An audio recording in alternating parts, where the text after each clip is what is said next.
In this case, given an integer array nums, find a subarray that has the largest product and returns the product. The test case are generated, so that answer will be but okay.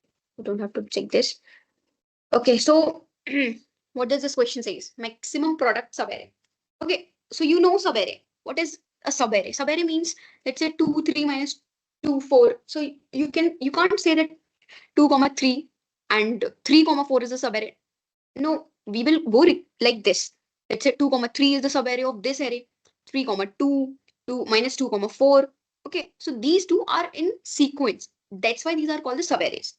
So for the maximum product subarray, what we have to do, what could be the brute approach that comes to your mind? That is like run a loop on the array to choose the start point for each subarray, and then run a nested loop to get the end point for each subarray, and then multiply elements present in the chosen range.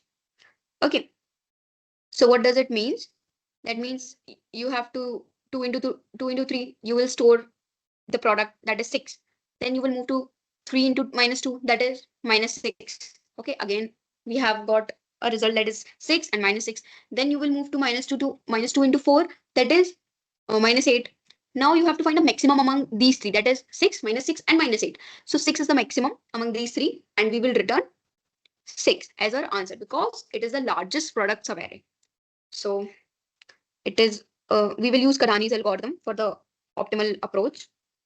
Okay, in this case, what we will do, we will initialize a variable that is maxi.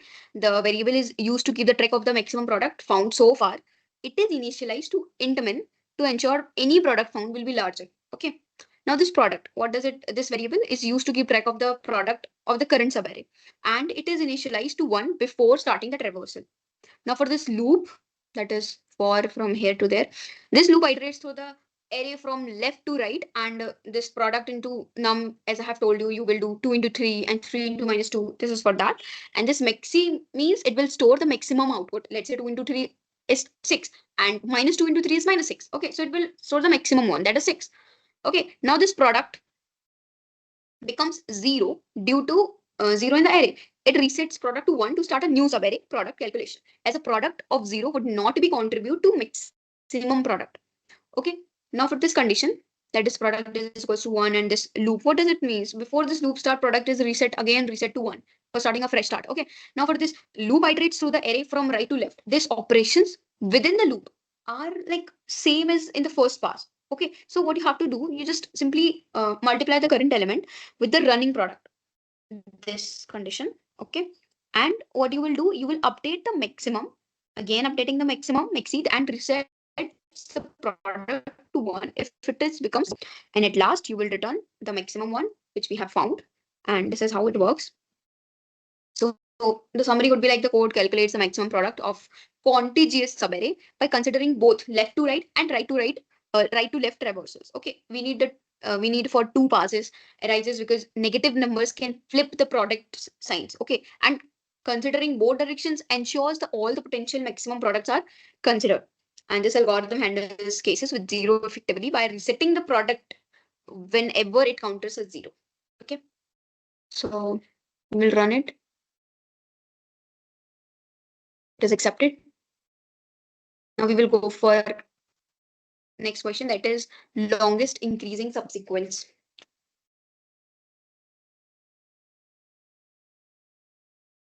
Okay, so what does it mean? Longest increasing subsequence. Given an integer array nums, and we have to return the length of the longest strictly increasing subsequence. As I have told you, subsequence is like contiguous. Okay, you can't just break it. But subsequences are like in this array, in this condition, let's say 10, 9, 2, 5, 3, 7, 101, and 18 is the input, and output is 4. How this output comes? Let's check it out. For this 10, we have to check any number greater than 10. Greater than 10, yes. There is 18. There is 101 at first. Okay, so the length is like 1 and 2 here in this condition. We cannot count 18. Why? Because we are for here for strictly increasing subsequences. Like we cannot just count 18 at first and then we will count 101 at second place. No, we can't do this. It is given in the question. Now we will check for 9. Is there any number greater than 9? We will check it. That is 101 again. So what is the length? That is 9 and 101. It is 2. Now we will check for 2. For 2, is there any number greater than 2? Yes, 5. It is. in subsequence order. Okay, so length is 2, now 7, length is 3, 101, length is 4. Now we have found the maximum length, that is 4 here.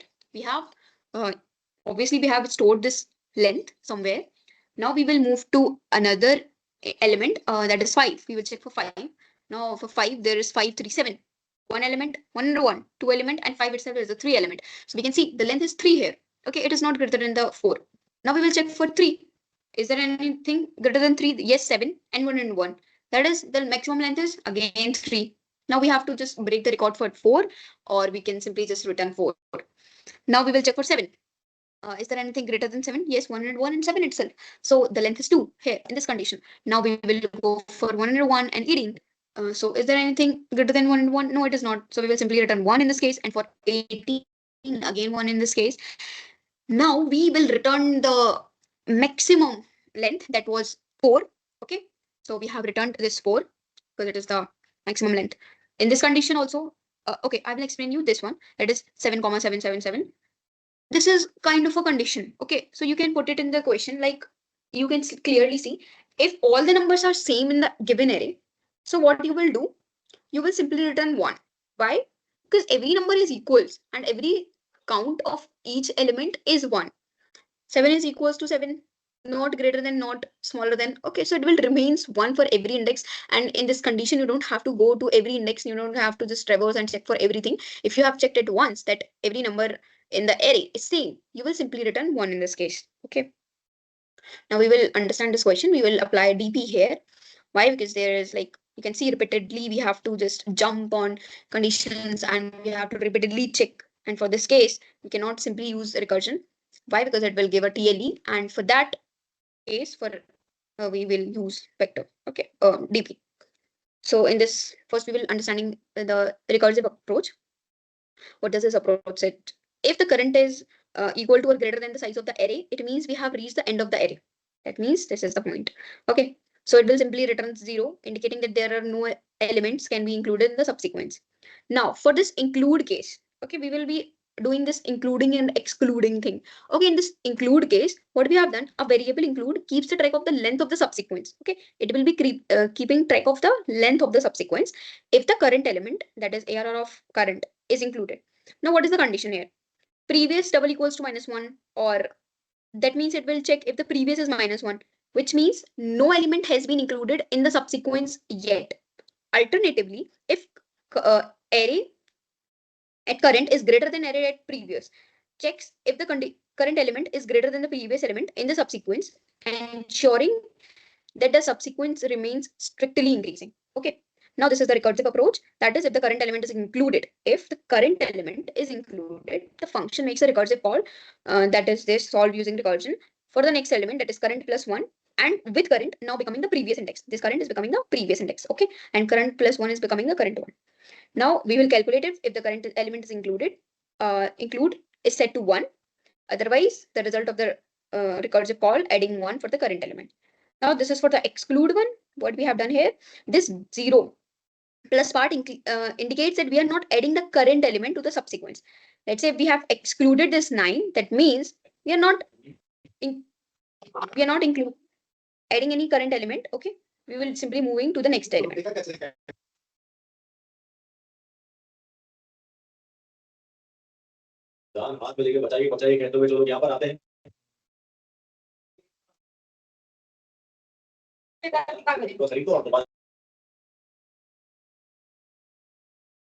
Okay, so in this case, we will be initializing DP, vector DP. You know how it is initialized, and we will, like, there are, this is kind of a 2D DP. Why? Because there is current element and the previous plus 1.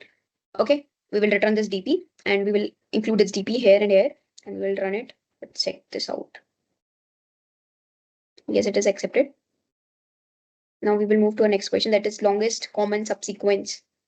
Okay, I guess you guys have done these questions in your classroom. These are all the common DP questions.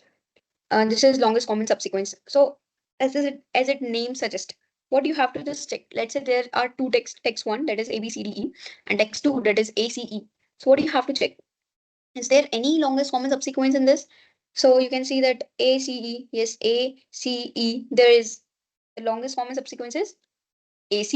It is present and the length is 3. So you just simply have to return its length. Okay. Now in this case, ABC, it is similar. So what you will return? You will simply return its length. Okay. Now in this case, ABC and DEF. So first you will check for DEF. If DEF present in this? No, it is not. So you will return simply 0. So there is no such common subsequence. So the result is again 0. Now we will understand this code. So what does this code means? Okay, so A is the first string, that means this next one, and B is the second string, and I is the current index in the string that we are considering, and J is the current index in the string that we are considering. Okay, now what is the base condition? These two are the base conditions. These conditions check whether we have reached the end of either string A or B, and if I equals to uh, uh, the length of the string A or J equals to the length of string B, it means we have exhausted one of the strings and can't find any more common subsequences. Okay, so then simply the function will return us the 0, signifying that no additional common subsequence can be found beyond this point. Now in this case, where answer is 0, we have initialized it. This is the condition and this is the condition. We have to check. Let's say if A of I, that is A, equals to B of A, it means we have found a matching character. Okay, so what we will do, we will give a recursive call and calling it answer with +1. Okay, for I +1 and J +1. That means it will move the pointer to B and this pointer will move to C. Okay, and if it is not, then we will return it, but we will not add the present one, that is AA, that was matched in this case. And we will again give a recursive call for ABI and J +1. That means it will go, and in the next case, B will. In this next one, it would be at B. Okay, and then we will return answer. And in this case also, you will again put DP, initialized vector DP. And this is the base condition for DP, checking it. And here you have initialized DP and return it simply, and we will find our answer. It is accepted. Now we will move to our next question. That is 01 Knapsack.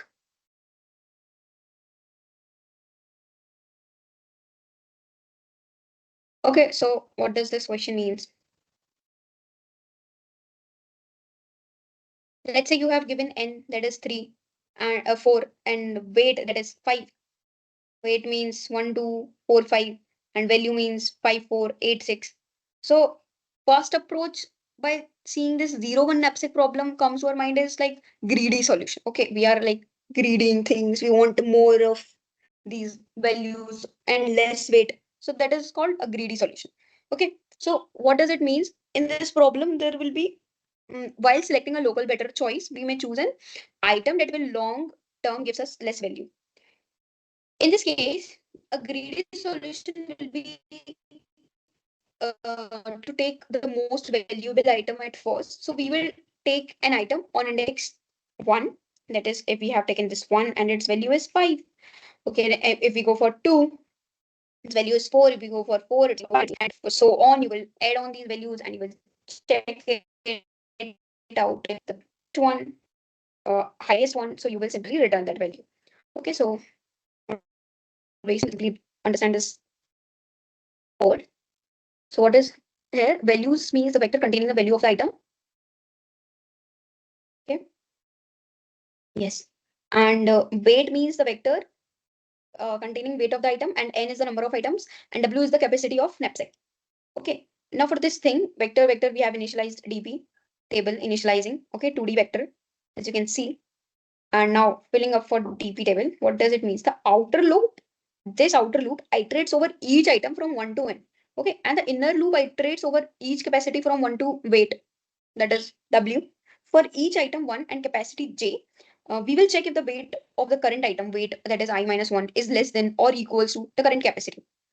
Okay, if the item can be included, in this case, if the item is included, that means we will calculate the maximum value that we will obtain by either excluding the current item or including it. Excluding the current item or including it. Okay. And if the current item is not included, then the maximum value is same as without including the current item. That is it. And simply we will return this TP. All the test cases are passed. Now this is our next question, that is added distance. We'll check for this question. So it is again a question that we have solved too many times. So given two strings, word 1 word 2, return the minimum number of operations required to convert word 1 to word 2. So what we have to do, we have to just simply focus on the number of operations. First, we have to find that what could we do. Like there are 3 operations that we can do on a word, that is insert. We can insert any character, we can delete any character, and we can replace any character. Okay. By using these 3 operations, we have to find a minimum number of operations again to convert this word 1 to word 2. Okay. Now in this case, you can see the word 1 is horse and the word 2 is rose, ROS. Okay. For this, what we have done, horse. First, we have replaced this H with R. So, how this output 3 comes, we have replaced it, remove it, and again remove. We have done 3 operations. So, we have returned 3, the minimum number of operations. Okay. Now, in the second step, what we have done, it is in the first step, it is H is replaced with R. So, it becomes RORSE. Now, we have to do this ROS. So what we will do? We will remove R in from this index. Okay, we have removed R, it becomes rows. Now we want ROS only. So what we will do? We will again remove this E from the last index and it becomes ROS, and we have used only 3 operations at 3 times. So we will return 3 as our output. This is the code for this question. You'll understand this code. That is first is the base condition. What is the base condition? Let's say if I equals to the length of string A, it means we have processed all characters in A, but still need to process the remaining characters in B. Okay, this is what it means. And the number of operations required to remaining length of B from index J to the end, which corresponds to inserting all these characters into A.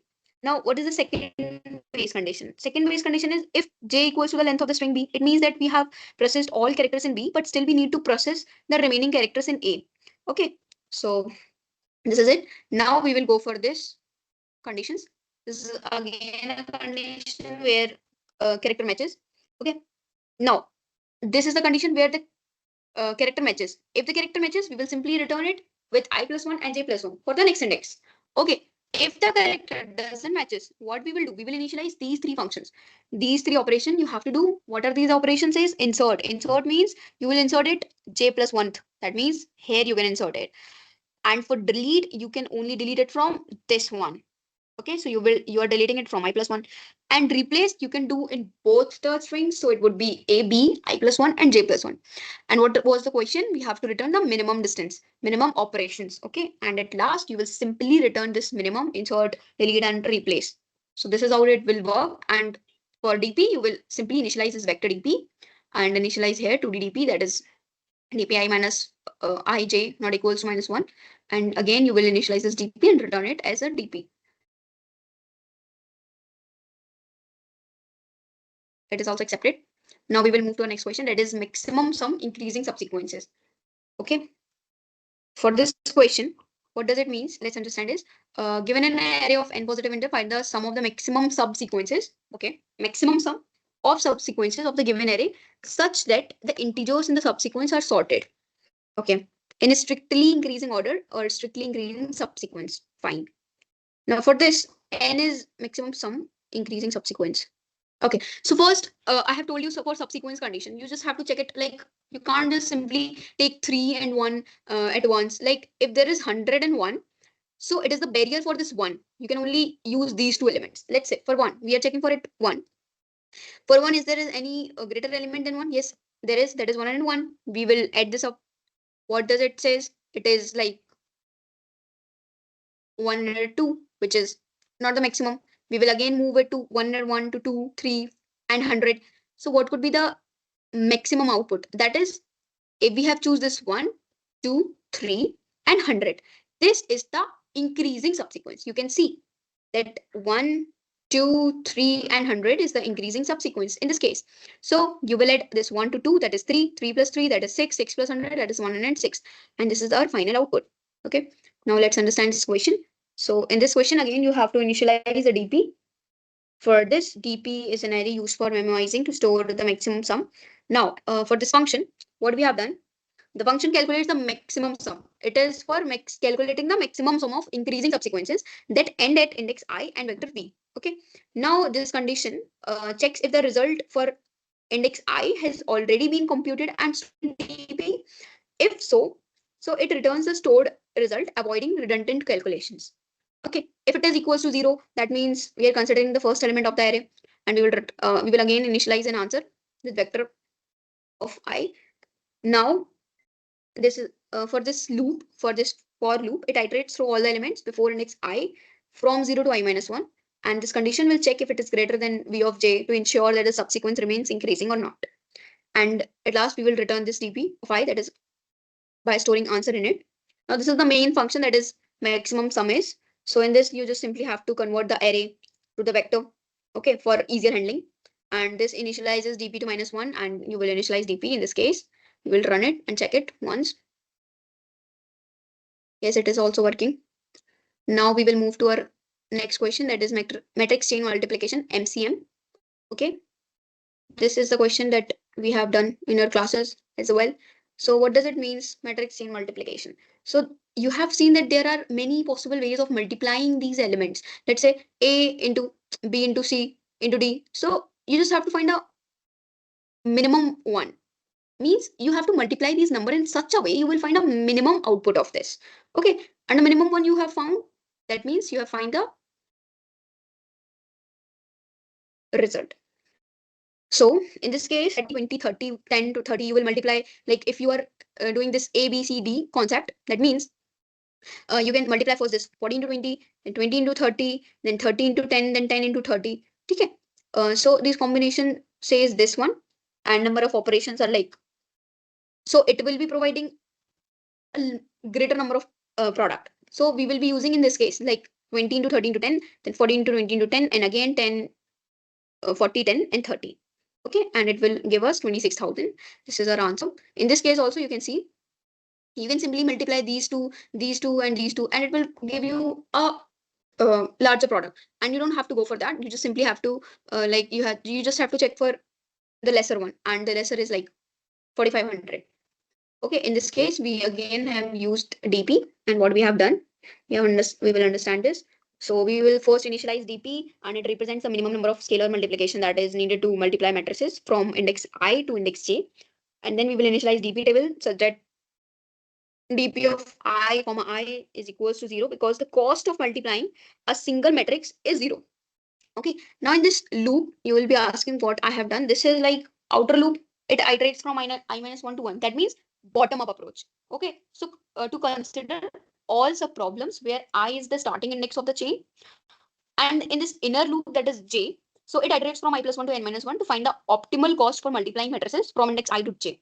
Now for this K, this is for the intermediate loop. Determines the optimal point K to split the chain into two subchains. Means partition DP. Okay, what is like partition DP? Let's say there is a array. You will partition that array into 2 or into 3 parts. Let's say if you have partitioned that array into 2 parts, so you have got two equal parts, one greater or smaller one. So you can get many ways. Okay, and partition DP makes these questions easier to solve. Now that it comes for the cost calculation, that is this array minus of I, and this is the cost of the multiplying the resulting matrices of the two subchains. And for the next step, that is dp of I and k, it costs for the optimal solutions of the subchains. Okay, and for update, we will have mini steps, and that will keep the track of the minimum cost found for the chain, and it is updated again, and then we will simply return tp. We will check it once again. So it is clear. If you have any doubt, you can ask me. And thank you so much.